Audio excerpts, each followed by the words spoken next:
Hey, coucou tout le monde, aujourd'hui on se retrouve dans une nouvelle vidéo et il va s'agir du rapport avec ma pile à lire, pas dans le sens surconsommation comme la vidéo de la dernière fois. D'ailleurs si vous ne l'avez pas vue, je vous invite à la regarder dans le petit i, je sais pas de quel côté il s'affiche à chaque fois donc voilà, mais je vous la mettrai là. Mais dans le sens savoir combien de livres j'ai acheté cette année pour combien de lus. Ça fait un petit moment déjà que je me pose la question, hier je me suis posée, j'ai calculé tout ça, j'ai regardé tout ça. Ça fait peur. Vraiment, parce que je n'ai pas 10, je n'ai pas 20, je n'ai pas 30, je n'ai pas 40, je n'ai pas 50, ce qui serait déjà pas mal. Je n'ai pas 60, ni 70, ni 80, ni 90, faut pas rêver. Ni 100, ça aurait été mais le summum. Ni 110, ni 120, ni 130, quand est-ce que je vais m'arrêter? Ni 140, mais 151 livres achetés au cours de l'année 2022. Je suis démoralisée. J'ai claqué 150 x 2, 300, 3000 euros. On va dire, en gros, 3000 euros dans des livres. 3000 euros que j'aurais pu mettre de côté. Bon, je dis pas que j'aurais pas acheté 3000 euros de livres. Enfin, si justement, je suis en train de dire que j'aurais pas acheté 3000 euros de livres, mais que j'en aurais acheté au moins 1000, ce qui est déjà énorme, 1000 euros de livres. On va pas se le cacher. Mais 3000 euros, j'aurais pu mettre de côté pour un autre projet. Je suis en train de réaliser en même temps que je vous tourne la vidéo, parce que oui, je l'ai un petit peu préparée, mais pas aussi poussée que ça, que j'ai dépensé 3000 euros dans des livres. Impressionnant, je m'impressionne moi-même. Sur ces 150 livres, il faut savoir que cette année, pour le moment, donc on est le 19 décembre quand je vous tourne cette vidéo, j'ai lu 120 livres, on va dire. 119, mais 120 livres, très exactement, parce qu'il y en a un que je suis en cours et que je vais terminer d'ailleurs dans le live que je fais juste après cette vidéo. Je vous mets mon lien Twitch en barre d'infos.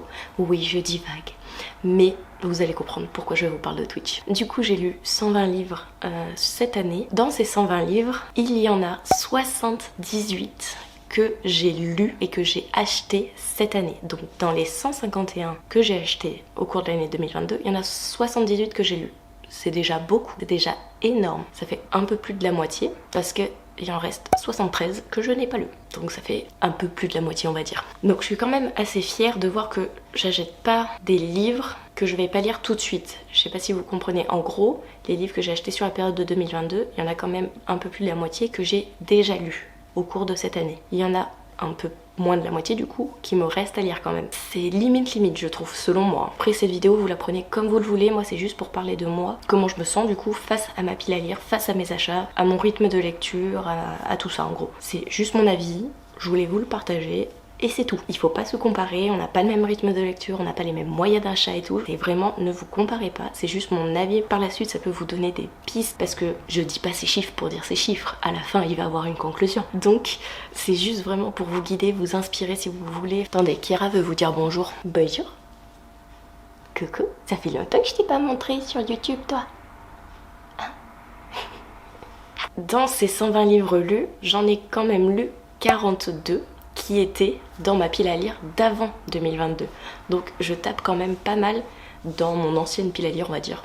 Donc 42 quand même, ça va, je descends, mais si je n'aurais pas acheté ces 151 livres, je dois être à 265, non 260 dans ma pile à lire actuelle. Si j'en avais pas acheté 150, je serais à 110 livres actuellement dans ma pile à lire. Sauf que là, comme vous l'avez compris, je suis à 261. On va remédier à tout ça, mais avant je voulais aussi vous dire que sur ces 151 livres que j'ai achetés cette année et que j'ai lus, j'ai eu deux abandons de titres que je vous parlerai dans une autre vidéo, mais je me trompe pas trop quand j'achète des livres apparemment, c'est bon. Bref, du coup comme je vous disais, cette vidéo n'a pas juste pour but de vous citer des chiffres, de vous dire que j'ai lu tant de livres, que j'ai acheté tant de livres, pour combien, machin. Non, c'est surtout pour faire une petite conclusion et essayer que ça change, que ce nombre de livres achetés, cette pile à lire diminue. Donc on va essayer de trouver des solutions à mon problème. D'ailleurs, si au cours de la vidéo vous pensez à certaines solutions, je suis preneuse, je vous laisse les mettre en commentaire. Point négatif d'avoir acheté autant de livres cette année, j'ai pas comparé les autres années. Ça serait drôle de comparer sur les autres années, mais c'est la première année que j'ai cette idée de comparatif. Donc on va voir par la suite, parce qu'en 2023 je ferai pareil. Mais du coup, point négatif de cet achat compulsif, parce que pour moi c'est un achat compulsif, vu que je ne les ai pas lus dans l'année en cours et que j'achète plus que ce que je lis, c'est un point négatif d'ailleurs, et ben pour moi c'est achat compulsif. Et il y en a certains que j'ai acheté, genre les Tok Tok, parce que j'ai peur de pas avoir le format et du coup je les ai achetés là maintenant tout de suite alors que ça aurait pu attendre, j'aurais pu repousser mon achat. J'ai regardé des vidéos de certaines personnes qui disent que c'est pas, pour eux la pile à lire n'est pas signe d'achat compulsif, mais pour moi si, parce que dans le sens où j'aurais pu attendre pour les acheter, j'aurais pu les acheter plus tard, ils m'auront fait envie plus tard. Oui là je les ai, je peux les prendre quand je veux et tout, mais j'aurais pu attendre plus tard et pas claquer des fois 300 € en un mois. 300 € à la période actuelle c'est énorme. On a certains, genre par exemple certains de Saxus que je n'ai pas lu, dont je n'ai pas lu le premier tome, que j'ai acheté le second tome et je sais pas si je vais aimer. Vraiment, je ne sais pas. Voilà. Pour moi c'est un point négatif d'avoir acheté autant de livres dans le but d'acheter, clairement, et de ne pas savoir si au final j'aime le premier tome et que je me suis déjà acheté le tome 2. Alors que à la base, des bases, j'achetais forcément le premier tome, j'attendais de le lire et j'achetais la suite. Au tout début que j'ai commencé YouTube, au tout début que j'ai commencé à lire en 2017, c'était le cas. Depuis ça a bien changé. Depuis il y a eu les salons, il y a eu Instagram, il y a eu YouTube, il y a eu Twitch, enfin voilà, c'est parti en cacahuète. Donc je vais essayer de freiner ça en 2023, mais pour moi ma pile à lire est de la surconsommation, clairement. Après chacun le prend comme il le souhaite. Et les points positifs par contre de ces 151 livres achetés, c'est que j'ai terminé pas mal de sagas, parce que oui, comme je le disais auparavant, j'ai acheté les premiers tomes et j'attendais un petit peu. Ça a été fait pour certaines sagas, dont des mangas et des BD, pas pour les romans par contre, là non. Mais du coup pour les BD et les mangas, j'ai réussi à terminer pas mal de sagas. J'ai terminé 20 sagas, donc il faut savoir que la majorité des livres que j'ai achetés au cours de l'année 2022 ont été pour finir des sagas de mangas, BD, et ça, je suis contente. Je peux au moins vous en citer 3 BD, 3 mangas. J'ai terminé Sorceline, j'ai terminé La boîte à musique et j'ai terminé Le carnet de cerises cette année. Pour les mangas, j'ai terminé Terrarium. J'ai terminé en tout cas les tomes en cours Insomniac. Et il y en a un, c'est pas vraiment un manga, mais Le tisseur de rêves. C'est un roman graphique. Et cela, j'ai terminé les tomes sortis en cours. Donc je suis à jour, on va dire que les sagas sont terminées dans le sens où il n'y a pas les autres tomes de sortie. Deuxième point positif, c'est que sur mes 120 livres lus en 2022, actuellement, parce que ça peut encore changer d'ici là, d'ailleurs je vous en parlerai dans la vidéo d'un bilan de l'année 2022, vous saurez si je suis à plus de 120 livres lus ou pas. En gros, dans ces 151 livres achetés, j'en ai lu du coup 78 au cours de l'année 2022, et du coup ça montre bien quand même que ce que j'achète sur le moment, j'ai envie de les lire, même s'il y en a un peu moins de la moitié où j'ai pas lu tout de suite. Enfin, je sais pas si vous voyez où je veux en venir, mais bon, dans ma tête je me comprends, j'espère que vous aussi.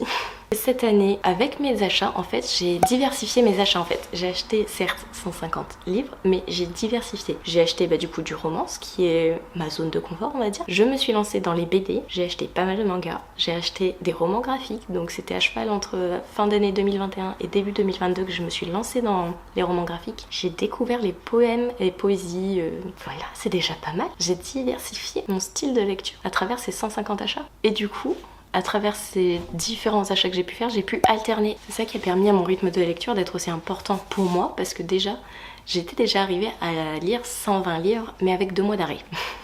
Donc pour moi, dans ma tête, ça ne comptait pas ce nombre. J'en avais lu 40 sur 2 mois, c'était improbable pour moi. Et du coup, au final, non, ce n'est pas improbable pour moi, c'est un rythme de lecture que j'arrive à avoir, que j'arrive à tenir. Et je suis plutôt contente, et ça c'est grâce au fait d'avoir alterné du coup entre les BD, les mangas, les romans graphiques, les romans, les poèmes, enfin vraiment d'avoir diversifié mon style de lecture. Ce n'est pas une course d'avoir autant de livres lus sur une année, sincèrement. C'est juste moi, j'avais envie d'atteindre cet objectif. C'est pas parce que moi ou d'autres influenceurs on se fixe des objectifs qu'il faut que vous aussi vous répondiez à des objectifs aussi importants. Ça peut être genre juste 10 livres sur l'année ou 20 livres. Vraiment, pas parce que nous, on vous montre qu'on lit beaucoup, parce que pour certains, elles lisent beaucoup, mais c'est leur métier. Il faut pas l'oublier. Moi, j'ai lu 120 livres en étant infirmière à côté. Du coup, vraiment, la lecture doit rester un plaisir. Moi je compte parce que ça me motive. Je sais pas comment dire, c'est bête, mais dans ma tête en gros, de me fixer un objectif, ça me motive à lire encore plus, à vouloir justement du coup me diversifier, parce que je sais que si je lis, par exemple si je me fixe un objectif de 100, que c'est que des romans young adulte jeunesse romance, j'en lirai jamais 100 hein. Ça très clairement non. Mais du coup de me fixer un objectif, ça me permet d'aller taper dans d'autres genres littéraire. Vraiment l'objectif moi me permet de me booster, de découvrir et tout. Donc vraiment pour moi c'est pas un objectif pour un objectif, il a un but derrière. Mais vous n'êtes pas obligé de vous fixer d'objectifs, vous n'êtes pas obligé de lire tant de livres à l'année. Vraiment il faut que la lecture reste un plaisir, que vous lisiez ce que vous avez envie. Les challenges aident à orienter nos lectures si on veut, mais moi je sais par exemple que les challenges ce n'est pas pour moi. À part le Hot Summer Challenge, je n'arrive pas à me faire de piles à lire. Moi, je suis plus dans le genre à piocher dans ma bibliothèque ce que j'ai envie de lire sur le moment T. Il faut que ça soit votre propre décision et non une influence. Aussi, du coup, pour faire diminuer cette pile à lire, éviter d'ajouter tant, j'ai des petites idées en tête. Par exemple, comme je vous disais dans la vidéo sur consommation, il faudrait que j'arrête d'acheter pour ajouter. Mais les livres de Saxus, je ne pourrais pas ne pas les acheter en hardback, donc de les précommander. Cela, je n'arriverai pas. Donc au cours de l'année 2023, vous allez voir pas mal de Saxus arriver parce que je vais les précommander et pas forcément les lire.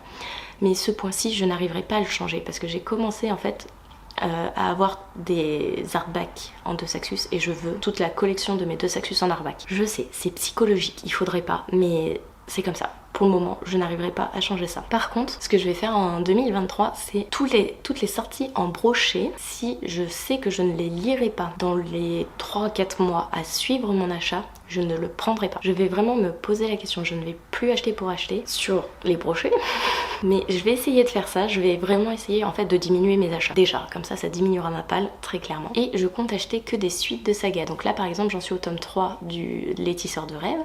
Donc quand le tome 4 va sortir, je vais acheter le tome 4 parce que je sais que je vais lire la suite. C'est que je l'aurai, ce qui était le cas généralement pour les BD et les romans graphiques. Et pour les romans, je vais attendre d'avoir lu le tome que j'ai dans ma bibliothèque avant d'aller acheter la suite. Je vais essayer du coup de faire diminuer cette pile à lire, cette pile d'achat. Je vais diminuer mes achats, je vais essayer en faisant cette technique là. On verra bien ce que ça donne, on verra bien si je vais y arriver parce que je ne peux pas contrôler. Quand je vais pas bien, il faut que j'achète. On va essayer d'aller mieux d'ailleurs sur cette année 2023. C'est sûrement en bonne voie et je vous dirai tout ça dans une vidéo un peu rétrospective de l'année. Ensuite, pour faire diminuer ma pile à lire, je vais continuer ce que j'ai instauré cette année, c'est-à-dire que dès que je commence une saga, Can't Help in Falling Again, un truc dans le genre, je vous mettrai la couverture là, j'ai lu le premier tome et 3 mois après j'ai lu le deuxième, ou comme là j'ai repris La Faucheuse de Neil Chesterman, et ben j'ai lu le premier tome, j'ai lu le deuxième tome, je suis en train de lire le troisième, donc sur l'année, si je commence une saga, je la termine. Au moins je lis tous les tomes qui sont sortis en cours. Ça a été concluant pour moi de finir les sagas en cours. Ça m'a fait descendre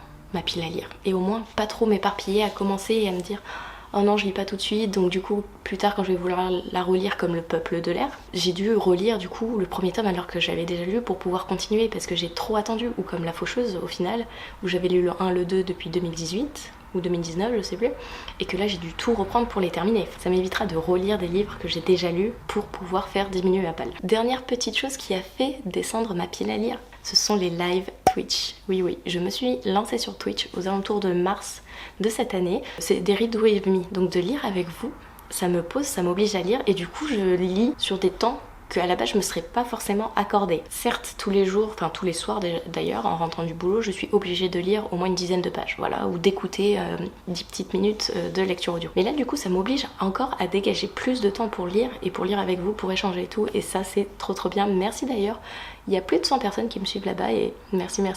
Donc si ça vous intéresse, je vous mets les liens en barre d'infos, de toute façon vous avez tous mes réseaux en barre d'infos. Donc voilà les quelques petites pistes que j'ai pour le moment pour faire diminuer ma palle. Si vous avez d'autres idées, n'hésitez pas à mettre en commentaire sincèrement. Ça fait vraiment plaisir quand je reçois des petits commentaires que je peux répondre. D'ailleurs sur la vidéo sur consommation, merci à 2 personnes tout particulièrement qui ont échangé, mais avec qui on a échangé je sais combien de commentaires. C'était trop bien, trop intéressant, vraiment. Merci. Et même si vous n'écrivez pas de commentaires, quand vous mettez les petits emojis et tout, d'ailleurs Là pour cette vidéo ça sera un emoji boule de Noël ou étoile de Noël comme vous voulez. Ça fait trop plaisir de voir vos commentaires, ça m'aide, ça me motive, ça me booste et tout. Et merci aux nouveaux arrivants aussi parce qu'il y en a eu quand même presque 40, c'est énorme. Merci.